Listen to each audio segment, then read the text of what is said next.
Good morning. এখন ভোর 4টে কি 4:15 হবে। আমরা এখন কল্পায় আছি। আজকে কল্পার মর্নিং, এমনিতে আজকে সপ্তমী, দুর্গাপুজো। আর সবাইকে সপ্তমীর শুভ সকালের অনেক শুভেচ্ছা। আমরা কৈলাসের একটুকু দেখতে পাচ্ছি, কিন্তু সূর্যোদয় হচ্ছে এখন অরুণোদয়।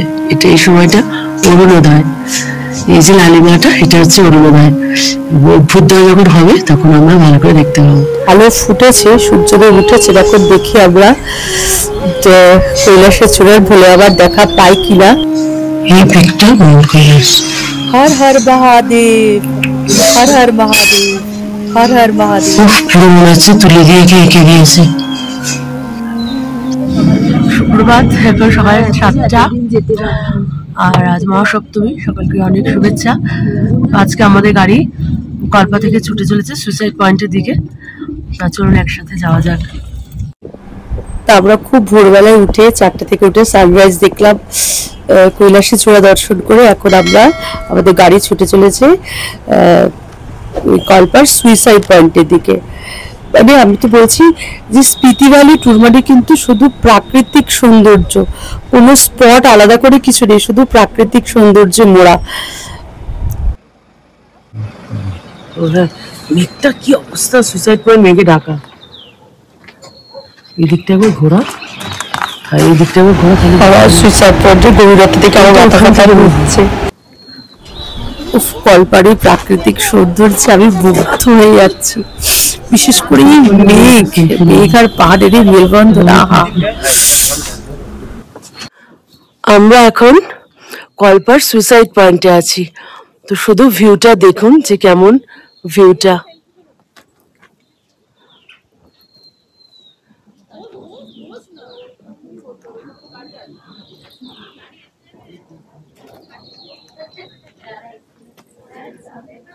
এতদিন একটুও ঠান্ডা ছিল না, আজকে বেশ সেখানে ঠান্ডা লাগছে। শুধু ভিউটা দেখুন, এখানে তো আর কিছু নেই, শুধু ভিউ। এবার আস্তে আস্তে আমি এগোচ্ছি।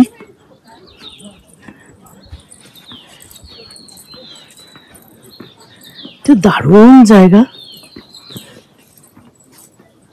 নবরমণীয় সৌন্দর্য। আমি বলি না, পাহাড়ে এলে হারিয়ে যাই, খেয়ে হারিয়ে ফেলি, যে আমি কি বলবো আর কি বলবো না।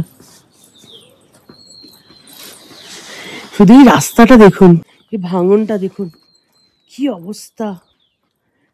মানে এই যে দুর্যোগ আছে, তারপর যে এত তাড়াতাড়ি সারিয়ে ফেলবে, মানে সত্যি হিমাচল গভর্নমেন্টের কাজকে স্যালিউট। তো যাই হোক, পাহাড় আমি চাই না যে পাহাড়ে কোনো রকম পাহাড় ক্ষতিগ্রস্ত হোক, কিন্তু এখনো দেখছি যে কনস্ট্রাকশনের কাজ চলছে।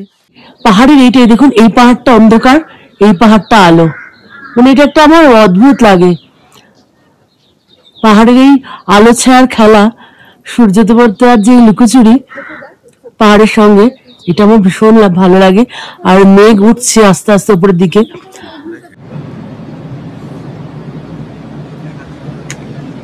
ওফ, পাহাড়ে আর মেঘের একটা আলাদা সম্পর্ক। কিন্তু প্রকৃতির এই অনাবিল সৌন্দর্যের কাছে এসে মানুষ যেখানে সুইসাইড করে, আমার এটা মাথায় আসে না। আর সুইসাইড জানি না মানে কতটা কষ্ট পেলে মানুষ সুইসাইড করে, আমার বলাটা হয়তো উচিত নয়, কিন্তু যাই হোক, তো এই প্রকৃতিতে এসেই তো মন ভালো হয়ে যাওয়ার কথা। মানে এই যে পাহাড় আর মেঘের একটা মানে অদ্ভুত সুন্দর মানে মেলবন্ধন, এটা আমার মানে ভীষণ মানে ভালো লাগে। এই শুধু মনে হয় মানে পাহাড়ের যে মনে হয় যে ভোলে বাবার মাথায় জটা, মেঘটা পুরো মনে হয় ভোলে বাবার মাথায় জটা। তো এখানে এসে আমরা দুজন একটু রোমান্টিক হয়ে গেছি। এই মেঘটা মানে অদ্ভুত সুন্দর লাগছে। আর একটু রোদ উঠলে মেঘগুলো সব ওপরে উঠে যাবে। তো এখানে চেতাবনী দেওয়া আছে, ওয়ার্নিং দেওয়া আছে যে ধারে পাশে যাতে আমরা না যাই। তারপরে যাবেও না, আমাদের সেটুকুনি ইয়ে আছে। যাই হোক, আমাদের সুইসাইড পয়েন্ট মোটামুটি কমপ্লিট। আমরা এখন এগিয়ে চলেছি রোগী ভিলেজের দিকে। তবে রাস্তাটা মানে এমনি খুব সুন্দর, কিন্তু এত ন্যারো, এত সরু, মানে সত্যি এই কল্পা কেন্দ্রের স্পিতি ভ্যালি রাস্তা। তো আমরা এখন রোগী ভিলেজ এসেছি। এখানে রোগী ভিলেজ ব্যাপারটা হচ্ছে এমন কিছু, এখানে প্রচুর আপেলের চাষ হয় এখানে, এই মানে কল্পার এই আপেল মানে বিখ্যাত একবার রোগী ভিলেজের আপেল। তো আমরা ভেতরে যাইনি, কিন্তু আমরা যেটুকু জানি যে এখানে খুব সুন্দর সুন্দর বাড়ি আছে, আর ও মানে বাড়ির শেপগুলো মানে ব্যালকানির শেপগুলো একটু অন্যরকম। তাই রোগী ভিলেজের অ্যাপেল আমরা দেখতে পাচ্ছি। আর এখানে রোগী মাতার মন্দির আছে। একটা কনফিউশন আছে যে এখানে কেউ হয়তো সেরকম কোনো অসুস্থতা নিয়ে এসেছিল, এখানে এসে মায়ের কাছে মানত করেছিলেন বা সেখান থেকে সে সুস্থ হয়ে যায়, এরকম নিশ্চয়ই কিছু একটা গল্প আছে, তাই হয়তো এর নাম রোগী ভিলেজ। যাই হোক, আমরা রোগী ভিলেজ দেখে এখন বেরিয়ে যাচ্ছি। রোগী ভিলেজ থেকে আমরা হোটেলে গিয়ে ব্রেকফাস্ট করে আবার বেরিয়ে পড়লাম। আমাদের গন্তব্য খোয়াব সঙ্গম। এখন আমাদের গাড়ি ছুটে চলেছে খোয়াব সঙ্গমের দিকে। আমরা নাকোর দিকে যাচ্ছি, সাথে আছে ঝর্ণা। আপনারা চলতে থাকুন আমাদের সঙ্গে, পরে দেখা হচ্ছে। ওকে, এই ঝর্ণাটার নাম আমি ঠিক বলতে পারবো না, তবে এখানে একজন ভদ্রলোক খুব সুন্দর আলু কাবলি মাখছিল। আমাদের নেমে একটু খাবার ইচ্ছে ছিল, কিন্তু হলো না। তা আমাদের গাড়ি ছুটে চলেছে এখন মানে নাকোর দিকে। আমরা মাঝপথেই পাবো খোয়াব সঙ্গম। স্পিতি নদী তো সঙ্গে থাকছেই। আর খোয়াব সঙ্গমটা হচ্ছে স্পিতি আর শতদ্রু সুতলেজ নদীর সঙ্গম স্থল, মিলন স্থল। আমরা এই টুরতে এত রকম বিপর্যয়ের সম্মুখীন হয়েছি কি বলবো। যেখানে আবার দেখুন পাহাড়ের ধস নেমেছে, সেই ধুলো উঠছে, মানে রাস্তায় জ্যাম, আমরা দাঁড়িয়ে আছি। এছাড়া তো আমাদের গাড়ি খারাপের কাহিনী। যাই হোক, চলুন আমরা এগিয়ে যাই। রাস্তা দেখতেই পাচ্ছেন, গাড়ি খারাপ হওয়ার কোনো ইয়ে নেই। তো চলতে থাকুন। তো দেখা হচ্ছে আমাদের খোয়াব সঙ্গম পেরিয়ে নাকোতে। আমাদের নেক্সট ইয়ে হচ্ছে তাহলে খোয়াব সঙ্গমে আমরা দেখা করছি। মানে যতই দেখাবো ততই আমার কম মনে হয় আপনাদের। আমি যত দেখাবো স্মৃতি ভ্যালি ট্যুরের, মানে এখানে স্পট যত না আছে তত হচ্ছে ভিউ, মানে আশপাশের ভিউ এত সুন্দর যে কি বলবো। এই ক্লিপগুলো আমার দারুণ লাগে। তা চলুন আমরা সবাই একসঙ্গে যাই। আমাদের দেখা হচ্ছে খোয়াব সঙ্গম মিলনস্থলে। ওকে, চলুন একসাথে যাই। আজ 29শে সেপ্টেম্বর 2025। আমাদের গাড়ি ছুটে চলেছে কল্পা থেকে। আমাদের গাড়ি ছুটে চলেছে নাকোর দিকে। প্রাকৃতিক মানে অস্বাভাবিক সৌন্দর্য নিয়ে আমরা ছুটে চলেছি এখন নাকোর দিকে। মাঝখানে আমরা পেয়েছি খোয়াব সঙ্গম। এটা দেখুন, এটা হচ্ছে খোয়াব সঙ্গম পয়েন্ট। কারণ আপনি দেখতে পাচ্ছেন দুটো নদী, একটা হচ্ছে স্পিতি নদী আমাদের, আর একটা হচ্ছে শতদ্রু নদী। দুটো নদীর মিলনস্থল এটা, এই জন্য এই জায়গাটার নাম হচ্ছে খোয়াব সঙ্গম। এই মানে এখানে অনেকেই দাঁড়িয়ে অনেক রকম ভাবে ফটোশুট করে, কিন্তু আজকে আমি যে বলছি আমরা গ্রুপ ট্যুরে এসেছি, আমাদের একটু তাড়া আছে।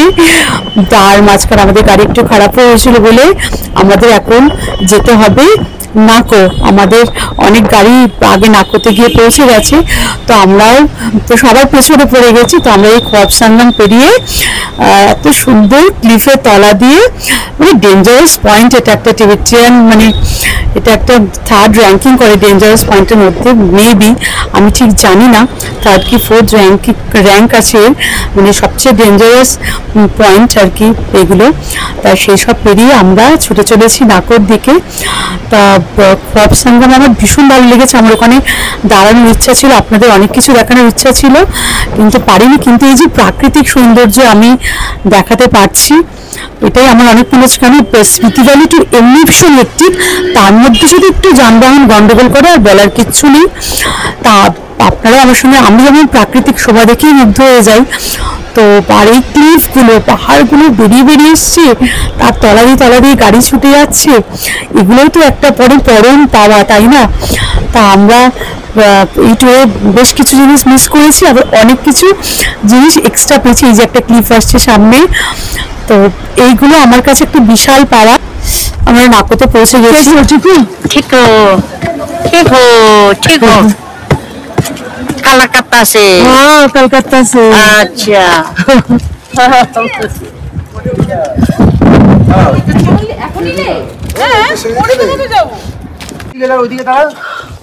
আমরা অনেক কষ্ট করে নাকো মনেস্ট্রিতে পৌঁছেছি। এত রোদ, মানে আমরা ভাবছিলাম যে আসতে পারবো কিনা, যা তাণ্ডব চলছিল জুন জুলাই আগস্ট সেপ্টেম্বর। আর এখন আমরা এসেছি, মানে রোদ, মানে কি অবস্থা। কি নাকো মনেস্ট্রিটা আপনাদের একটু দেখাচ্ছি। নাকো মনাস্ট্রি সম্বন্ধে বলতে গেলে তো আমাকে অনেক কিছু বলতে হবে, আমি অত কিছু জানি না।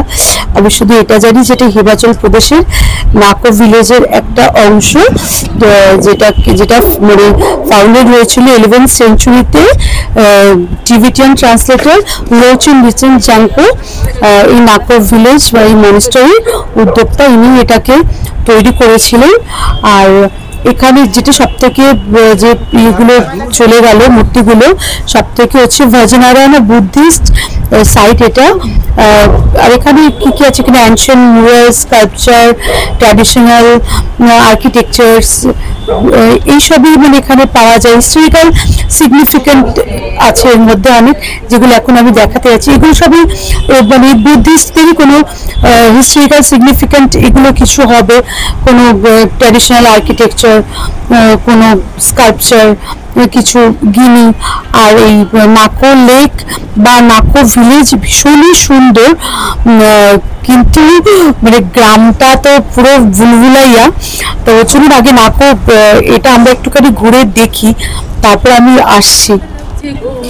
এই নাকো মনাস্ট্রি বা নাকো ভিলেজ কিন্তু হিমাচল প্রদেশের কিন্নর ডিস্ট্রিক্টের খুব কাছে, ইন্দো টিবেটিয়ান বর্ডারের খুব কাছে। আর এই অল্টিটিউড হচ্ছে 12,014 ফিট। এর আমাকে আর এই নাকো মনাস্ট্রি ম্যাক্সিমাম মানে টোটাল ওয়ালগুলো হচ্ছে মাড আর স্টোন দিয়ে একটা আলাদাই রকম ঐতিহ্য এখানে সৃষ্টি হয়েছে।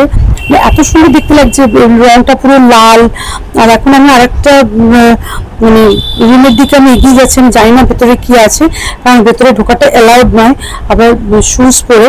তো এখানে নানা রকম ওদের স্কাল্পচার, ওদের যেসব বুদ্ধিজমের যে আর্কিটেকচার, সেসবই এখানেও সেসবই রাখা আছে।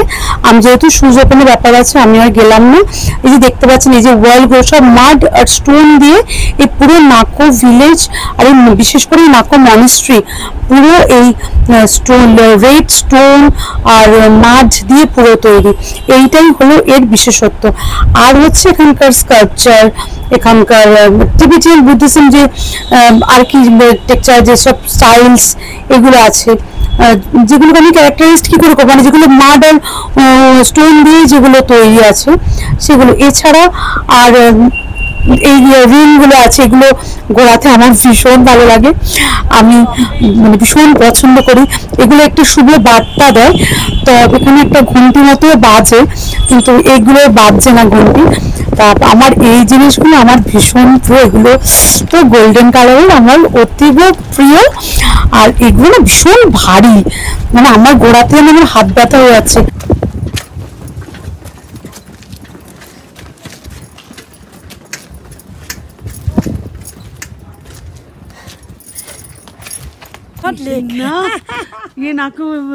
নাকো ভিলেজে যাচ্ছি আমি, ভুল করে নাকো ভিলেজকে নাকো লেক বলে দিয়েছি, হাসছে সবাই। তা কিন্তু নাকো ভিলেজ কিন্তু ভুলভুলাইয়া। তো চলুন আমরা যাই, কেন শুনেছি প্রচুর ভুলভুলাইয়া নাকো ভিলেজ। এদের এইগুলো দেখছে না কিরকম ভাবে তৈরি, সমস্তটাই কাঠ, স্টোন আর মাটি দিয়ে তৈরি। আর এগুলি ওগুলি একবার যদি কোনোগুলিতে ঢুকে হারিয়ে যান, আর কিন্তু মানে খুঁজে পাওয়াটা খুব টাফ। ওই জন্য আমরা একদম দলবদ্ধভাবে যাচ্ছিলাম। আবার আমি মানে এগুলি ওগুলি সেগুলি মানে অদ্ভুত ভুলভুলাইয়া ভাই। আমি নমস্কার করেছি, একা তো কখনোই এখানে এরকম ভাবে আসবেন না, বা বাচ্চার হাত কখনো এই নাকো ভিলেজে এসে বাচ্চার হাত কখনো ছাড়বেন না। কারণ কোনো বাড়ির পেছনে গলিতে যদি ঢুকে যায় নাকো ভিলেজ পুরো ভুলভুলাইয়া। তো আমরা এখন নাকো লেকের দিকে এগিয়ে যাচ্ছি। আমি আবার লাকড়িকে কাঠ বলেছি বলে আবার আমাকে বললো যে কাঠ না, এগুলো লাকড়ি। ঠিক আছে চলুন এগিয়ে যাই। দেখুন ওদের এখানকার মেন ব্যবসা হচ্ছে লাকড়ি, আবার কাঠ বললে হবে না, লাকড়ি বলতে হবে।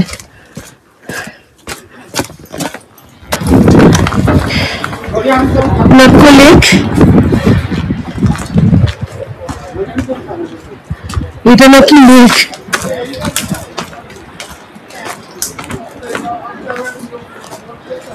তবে জলে ভীষণ সুন্দর, গাছের ছায়া পড়ে এটা সৌন্দর্য বাড়িয়ে দিয়েছে।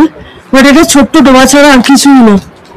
একটা জিনিস আমার খুব ভালো লাগছে যে গাছগুলো না অর্ধেক সব জলে ডোবা ডোবা, মানে মানে মনে হচ্ছে সে জল থেকে গাছ বেরিয়েছে, ওইটাই আমার ভীষণ ভালো লাগছে। এমনি আমরা এখন প্রচুর বর্ষার পর আমরা এসেছি বলে এত সুন্দর জল, নইলে নাকি অন্য সময় নাকি মানে ভীষণ বিচ্ছিরি অবস্থা থাকে, নোংরা থাকে, যে আমরা ভালো পেয়েছি, আমরা পরিষ্কার। যা গরম, আমার মনে হচ্ছিল জলে ডুব মেরে নি, আবার তো স্নান করতে ইচ্ছে করছিল। এটা হচ্ছে নাকো লেক, এখানে আপনারা চাইলে বোটিং করতে পারেন। বোটিং করতে গেলে ওই দিক দিয়ে যেতে হবে, ওখানে টিকিট কাটার ব্যবস্থা আছে। কত করে টিকিট আমি জানি না, কারণ আমি যাইনি। আর যত বড় বড় তালাব মতো একটা, ঠিক আছে, তবু এমন কিছু নেই। কিন্তু আমার এই জলটা খুব ভালো লাগছে, আমি একটু জলে হাত দেবো।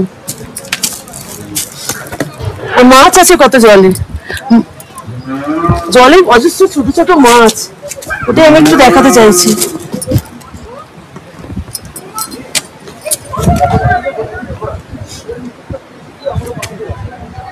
জলে কি সুন্দর মাছ খেলছে।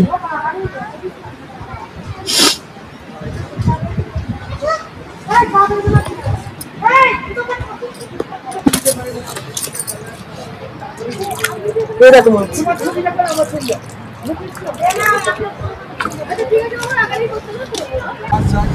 তো আমরা নাকো ভিলেজ দেখলাম, ভালো লাগলো, পেটটা খারাপ হয়ে আবার বেরিয়ে পড়ছে। কিন্তু রাস্তাঘাট এমন অবস্থা, আর এই যে সেপ্টেম্বরে তাণ্ডব হয়েছে, তারপর রাস্তাঘাট মানে মারাত্মক খারাপ হয়ে গেছে।